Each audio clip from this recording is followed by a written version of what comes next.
Hello friends, and welcome to the Urban Homesteading channel. If this is your first visit to our channel, we want to extend to you a very warm welcome. If you are one of your subscribers or you've been here before, welcome back. We're really appreciating you visiting again. If today is your birthday, we want to wish you a very happy birthday. Today we're going to Cuddle? Today we're going to tackle another organization project. We're going to build a bathroom caddy that will go in Elpida's bathroom, right? Mm-hmm. We're going to try to keep this as a simple build as possible, so to be another beginner project. And we're going to use simple materials. We're going to use some 1x2s and some cedar boards. We're using the cedar boards both because they look nice and also because it will be in the bathroom and potentially something wet can go on it. And we want it to be reasonably waterproof, right? It's not a requirement. You can also build it with normal lumber and paint it to protect it against any little moisture, right? It's just whatever aesthetic you're Right. going for. Yeah, I mean, you can finish it any way you want. So again, we're going to try to show you every step of what we're doing. We are going to use some heavy equipment because it's a finished project. So we're going to use our planer, but you can, of course, use your sanding, right? Right. You're going to achieve the same result. So today, we are going to take 3 boards like this for a total cost of $12, and a couple of pieces of 1x3 for another $5 or $6. So for under $20, we're going to transform this into this beautiful bathroom caddy. I guess it can be other things, right? You could put magazines, I mean, Oh yeah. Put it in the kitchen. like always, we're going to show you every step of the way so you can build that for yourself. So we're going to start with our planer, and we're going to do that because when we buy our cedar boards, they're actually very rough and we want to make them finished. And again, if you do not have this planer, we're going to use it because it is fast and for filming purposes, it works for us, right? And we have it. But you could just sand them to get them to look nice, right? But this is step 1. Finish your boards. And in this case, you start with sanding if you need to sand it, right? Right. Okay. And here is what sanding or planing does. We went from this to my left, which is how we buy the boards, to this. And as you can see, it is way more beautiful, right? Way more better. More better. Okay, now we have milled our pieces to what look we want. So the next step is we're going to rip them. We're going to rip the pieces, and our dimension is 2 inches for our, are those called slats? The ones Yep. on the bottom, Yep. right? And so we've set our saw to the 2-inch here. And we're going to do that, and we'll be right with you. So there are certain cuts that you can do on your table saw. The cut we're doing now, which is cutting the board through its whole length, the longest dimension of the board, is called ripping. If we are to cut the board on the other dimension, which is the shortest dimension of the board, that will be called cross-cutting. You can rip or cross-cut any board, and you can use any saw to do that. You can use a hand saw, a table saw, a rip saw, a jigsaw, anything you have.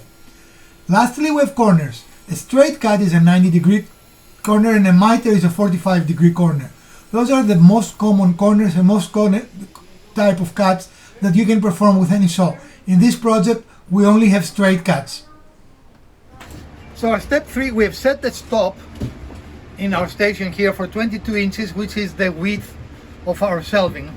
And we need quite a lot of them. How many we need, Elpida? 24. So we're going to cut it 24, and this is where the stop lock really excels, right? We don't have to keep measuring. It's going to give us the correct dimension every time. Go.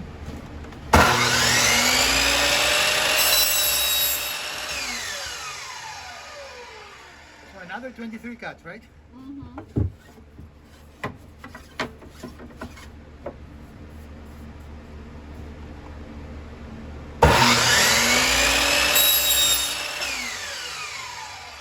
So this way we always get a consistent length. Again, if we're a little bit off, it is not a big deal. Right. So it's consistency over accuracy here. Right. So here we are, a few minutes later, with 23 boards, all the same dimension, all of them looking fantastic actually, right? Really beautiful, beautiful wood, considering it started from a picket fence, right? Fence picket. A fence picket. What's the difference? Picket fence, fence A picket? picket fence is the whole It's the fence. whole fence, Okay. but the fence picket is the item that makes the picket fence. Regardless, it is beautiful, right? It has a lot of character. Right. It is beautiful. We love working with cedar. Okay. So this is an optional step. If you do not have a joiner, do not worry about it. We just want it, we have it, so we're using it, right? But you can definitely have this project completed without a joiner. But we're going to join our surfaces all around so they will be nice and smooth, right? Yep. Again, you can substitute a nice sanding for this. You do not need a joiner. So step 4 is starting the assembly. We have our already cut pieces, and we're going to use glue because we're making back joints. Here you could choose to make a miter. Elpida chose not to. And you can use a lot of different ways to fasten them. We chose screws and glue, okay? So we're going to set it all up, and we are going to show you any tricks that we need as we go along. But right now it's just lining them up, setting them together, and Making them square. right. And those little clamps are wonderful in doing that, right? Yep. We use them all the time. The only thing you want to know if you come here, make sure that the connection here is flush, because Yep. that is the visible one. The one underneath is not, and lumber is not perfect. So if you have an imperfection, have it where it is not visible, right? Yep. I'll adjust that as we get more. Okay. So we completed the first shelf, I guess that's what we call it, right? Right. And we need to make 3 identical. As you can see, we connected it with screws. This is the frame for the shelf. Correct. And you need to make sure that you are, I mean, you can see here it's a very good corner. You need to make sure that you are as square as you can be, right? Yep. That's very important. And by the way, for knowledge, this is exactly how you build a door or a window frame. Just bigger, right? But you can see, hello, I've been framed. You know, You could even make a shadow box. yeah, that all way, kinds of right? things. Again, woodworking is about 90 degrees and 45 degrees. If you master those things, you can make most any woodworking project. So this was step 4, building the frame, right? We're going to do the other 2 out of off camera, and we'll get back with you when we're done with that. So here we are. We have completed our 3 shelves, and we are ready now to put the bottoms. And of course, we're going to show you that. But first, I want to recap our steps. The first step was either sanding or planing your material, all your material, right? The second step was ripping your material to the correct width. The third step was cross-cutting your material to the correct length. And then was assembly, right? Well, we did joiner as well. But it is optional. Okay. I don't want to. Right. And so now we're just assembly, yeah. So how many steps we were? Did I lose my steps? 4, right? 4. And then we're getting ready for the 5th steps. Well, I guess it's still assembly. 4B. Yeah. Bottom 4B. assembly. We 4B. start assembling the bottom using the cedar planks that we cut in the correct dimension. And here is a tip. Start with the 2 outmost, right? So that way you can have the spacing correct. And also, I use those to provide a little bit of structural support. So what we did is we brad nailed them on each end, but we also put the 2 brad nails in the middle going on angles, right? So they grab this and pull it inward. And again, I like to overbuild things. I wanted to put a screw. Elpida said, no, we don't need it, but you know. Well, we are going to have a screw in terms of like the support is going Right. to come in here too. So that's going to provide some additional support. But then now we can start. I want to put them in and space them a little bit first Right. before we start attaching. Right. So yeah. And now some of them might be a little tight. There is always a little bow on the thing, but you notice that they are very well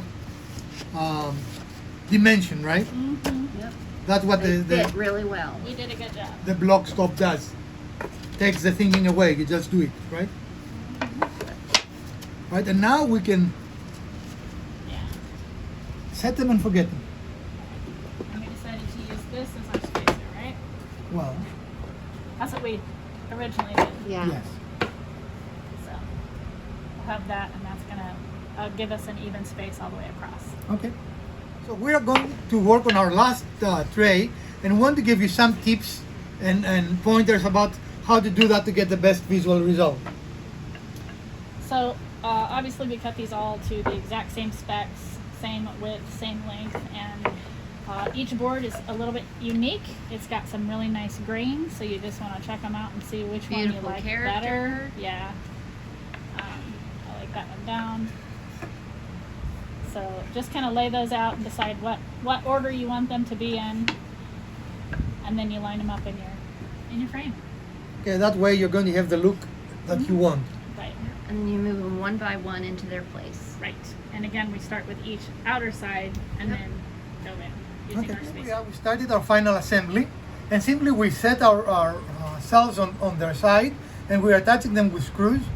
Now we decided to have that bottom shelf a little taller so we can put taller items on it, right? Mm-hmm. And this is the fun part of you be able to customize it any way you want, right? Mm-hmm. If you want them, they could be absolutely perfectly aligned, or you can be all different sizes. It's totally the way you want it, right?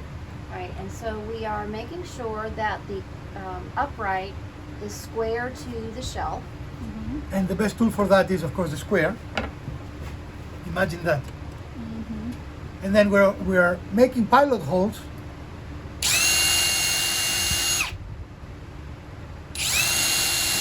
And I see you're doing it at a diagonal. Why is that? It provides more safety. It prevents them from moving. If they are not diagonal, potentially you can have a play. Does it make sense? Yep.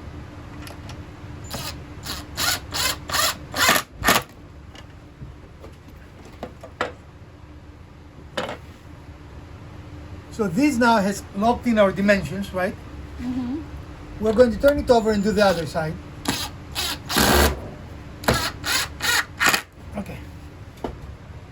So this is another optional step. We salvage some casters. You can buy them fairly inexpensive from Harbor Freight, right? Mm-hmm. And actually, if you're on non-carpeted material, you can use the 99-cent ones that they are like ball rollings. Ball bearing type. And they're much smaller, right? Because this can, it gives you some height. Yeah. Again, you don't have to have that. You might leave it on the floor, right? Right. It won't be moving much anyway, but Elpida wanted to have. Well, the idea for this one in particular is to go underneath a supposed vanity area Yeah. to make some storage in my bathroom. So that's why the wheels are nice, because it'll go in and out easier and allow me to look for what I'm... Okay, and in a moment we're going to show you the finished product. Okay, and here is our finished product, and as you can see, with just 2 fingers I can make it go in any direction we want, right? Mm-hmm.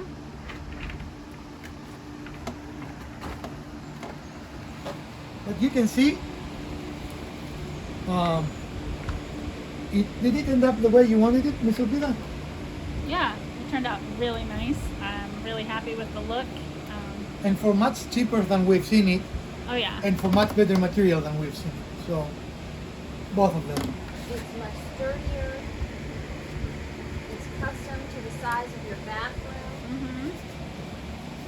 And I'm not sure she puts things in her bathroom like this, but you know, the idea is now you can put anything here, right? Right. These are future glue bottles for us. Future glue bottles, okay. Dollar store purchases, because we spare no expense. Well, what was our cost? Our material were under $20. Arguably we used some screws we had, but most everything in their shop has screws, right? Mm-hmm. But even if you were to buy screws, this is a $20 project that you can do in a couple of hours, you think? Yeah. I mean, even without heavy equipment, most of the cuts are straight cuts, by the way. We didn't have a 45. Exactly. You can easily do it with a hand saw. And the thing that really takes you the longest is putting the bottom slats in here and spacing them out. Right. So if you used a different design and used like a plywood or something like that, obviously they go a lot faster. And you could use a plywood. We want it breathable, right? Yeah. And the look. Ooh, hello. Atlas the Destroyer. Mrs. Wizard decided to let the dogs out. Ooh, let the dogs out! And the dogs decided to come and destroy the shop. In any case, here it is. Just showing off some of this grain on the cedar. And here, I think Elpida decided to just oil this. You can definitely paint it. You can do all kinds of different things, right? I want to do the oil because it'll really set off this grain, which is, absolutely. you know, really beautiful. Okay. Well, folks, and this is our finished product. We hope you enjoyed this small episode. And this is a very useful and fun build. Don't you agree, ladies? Oh, yeah. Again, you cannot buy it for the material, even with the material being exorbitantly expensive these days, but you don't require a lot of material. What we had, a couple of 1x2s and 1x3s. Okay. and we bought a couple of cedar boards just to make sure we had enough. Yeah. So it is a very easily doable project. Mhm. If you enjoyed this project and similar project, let us know with a thumbs up. If you didn't, hit the other button twice. Share, like, subscribe. Let us know what else you might want to watch in the future episodes of our channel. From Dr. Wizard, Mrs. Wizard, Elpida, and of course the Urban Homesteading channel. And Atlas. Farewell, friends. And Atlas.